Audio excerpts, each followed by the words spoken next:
नमः ॐ विष्णुपादाय कृष्णप्रेष्ठाय भूतले श्रीमदे भक्तिवेदान्त स्वामिन् इति नामिने।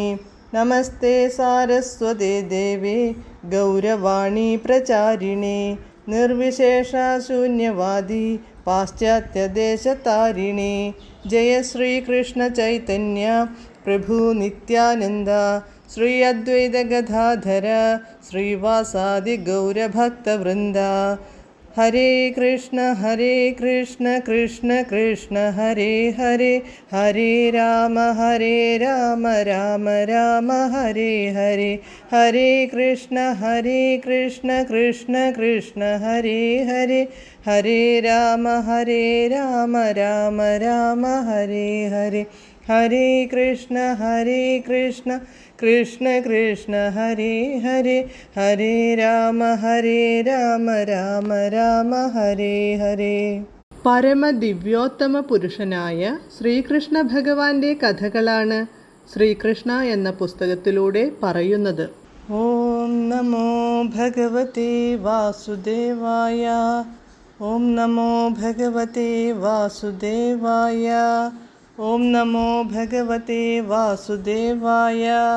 നാരായണം നമസ്കൃത്യ നരം ചൈവ നരോത്തമം ദേവീം സരസ്വതീം വ്യാസം തതോ ജയമുദീരയേത്.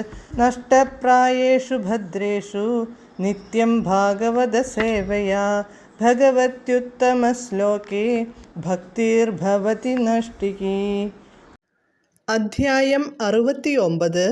ഭഗവാൻ കൃഷ്ണൻ്റെ നിത്യകർമ്മങ്ങൾ. Page number 678.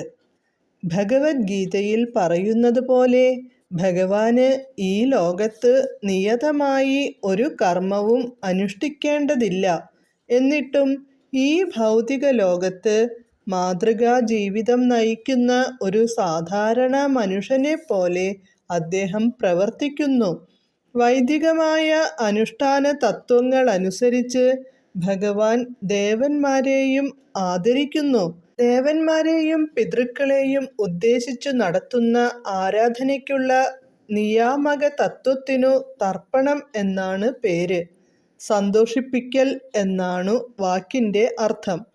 പിതൃക്കൾക്കു മറ്റൊരു ലോകത്തു മറ്റൊരു ശരീരം സ്വീകരിക്കേണ്ടി വരും.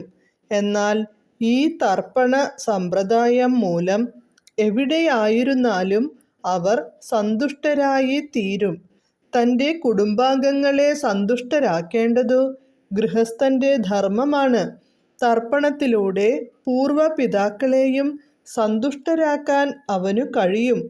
ഒരു തികഞ്ഞ മാതൃകാ ഗൃഹസ്ഥനെന്ന നിലയിൽ ശ്രീകൃഷ്ണൻ ഈ തർപ്പണം എന്ന ചടങ്ങു തുടർന്നു പോരുകയും കുടുംബത്തിലെ തലമുതിർന്ന അംഗങ്ങൾക്കു സാദരം നമസ്കാരങ്ങൾ അർപ്പിക്കുകയും ചെയ്തിരുന്നു. അദ്ദേഹത്തിൻ്റെ അടുത്ത പ്രവൃത്തി ബ്രാഹ്മണർക്കു ഗോദാനം നടത്തുകയാണ്. ഭഗവാൻ കൃഷ്ണൻ 13,084 ഗോക്കളെ ദാനം ചെയ്യാറുണ്ടായിരുന്നു. ഓരോന്നിനെയും പട്ടാമ്പരം ധരിപ്പിച്ച് മുത്തുമാലകളും അണിയിച്ചിരുന്നു. കൊമ്പുകളിൽ സ്വർണവും കുളമ്പുകളിൽ വെള്ളിയുമാണ് കെട്ടിച്ചിരുന്നത്. ആദ്യം പ്രസവിച്ച കുട്ടിയും ഒപ്പമുണ്ടായിരുന്നതിനാൽ അവ ധാരാളം പാലു നൽകിയിരുന്നു. നന്നായി ഇണങ്ങിയവയും ശാന്തശീലരും ആയിരുന്നു ഈ പശുക്കൾ. ബ്രാഹ്മണർക്ക് ഗോക്കളോടൊപ്പം പട്ടാമ്പരങ്ങളും മാൻതോലും എള്ളും ദാനമായി നൽകിയിരുന്നു. ഗോബ്രാഹ്മണ ഹിതായച എന്നാണു ഭഗവാൻ പൊതുവെ അറിയപ്പെടുന്നത്. എന്നുവച്ചാൽ ഗോക്കളുടെയും ബ്രാഹ്മണരുടെയും ക്ഷേമം പ്രഥമധർമ്മമായി കരുതുന്നവൻ എന്നർത്ഥം. സമൃദ്ധമായ അലങ്കാരങ്ങളും മറ്റ് അനുസാരികളോടും കൂടി അദ്ദേഹം ബ്രാഹ്മണർക്കു ഗോദാനം നടത്തുക പതിവായിരുന്നു. തുടർന്ന് ജീവാത്മാക്കളുടെയെല്ലാം ക്ഷേമത്തിനായി പാൽ, തേൻ, നെയ്യ്, സ്വർണം, രത്നങ്ങൾ, അഗ്നി എന്നീ മംഗളവസ്തുക്കൾ അദ്ദേഹം സ്പർശിക്കും. തൻ്റെ സർവാതിശായിയായ ശരീരത്തിൻ്റെ സമ്പൂർണ്ണ രൂപം കൊണ്ടു പ്രകൃത്യാ തന്നെ അത്യന്തം സുന്ദരനായിരുന്നിട്ടും പീതാംബരവും മുത്തുമാലകളും കൗസ്തുഭരത്നവും അദ്ദേഹം അണിയുക പതിവാണ്. പൂമാലകളണിഞ്ഞും ചന്ദനം പൂശിയും മറ്റു സുഗന്ധ വസ്തുക്കൾ ലേപനം ചെയ്തും വിശിഷ്ടാഭരണങ്ങൾ ധരിച്ചും അദ്ദേഹം ശരീരത്തെ മോടി പിടിപ്പിച്ചിരുന്നു. ഭഗവാന്റെ അതീന്ദ്രിയ ശരീരത്തിൽ അണിഞ്ഞിരുന്നതുകൊണ്ട് ആ ആഭരണങ്ങളെല്ലാം കൂടുതൽ മനോഹരമായി തീർന്നു എന്നു പറയാറുണ്ട്. ഇപ്രകാരം അണിഞ്ഞൊരുങ്ങിയ ശേഷം വെണ്ണക്കല്ലിൽ നിർമ്മിച്ച പശുവിൻ്റെയും പശുക്കുട്ടിയുടെയും പ്രതിമയെ അല്പസമയം നോക്കി നിൽക്കും. തുടർന്ന് ഈശ്വരനെയോ ശിവനെപ്പോലുള്ള ദേവന്മാരെയോ പ്രതിഷ്ഠിച്ചിട്ടുള്ള ക്ഷേത്രങ്ങളിൽ ദർശനത്തിനു പോകും. പ്രഭാത ഭക്ഷണത്തിനു മുമ്പ് അനേകം ബ്രാഹ്മണർ സർവേശ്വരനെ ദർശിക്കാൻ നിത്യവും എത്തിച്ചേരും. അദ്ദേഹത്തെ കാണാൻ അത്യന്തം ഉത്കണ്ഠിതരായ അവരെ അദ്ദേഹം സ്വാഗതം ചെയ്യാറുണ്ട്. നഗരത്തിലും കൊട്ടാര വളപ്പിലുമുള്ള വിവിധ ജാതിയിലുള്ളവരെ സന്തോഷിപ്പിക്കുക എന്നതാണ് അദ്ദേഹത്തിൻ്റെ അടുത്ത ജോലി. അവരുടെ പല വിധത്തിലുള്ള ആഗ്രഹങ്ങൾ നിറവേറ്റിക്കൊടുത്താണ് അവരെ സന്തോഷിപ്പിച്ചിരുന്നത്.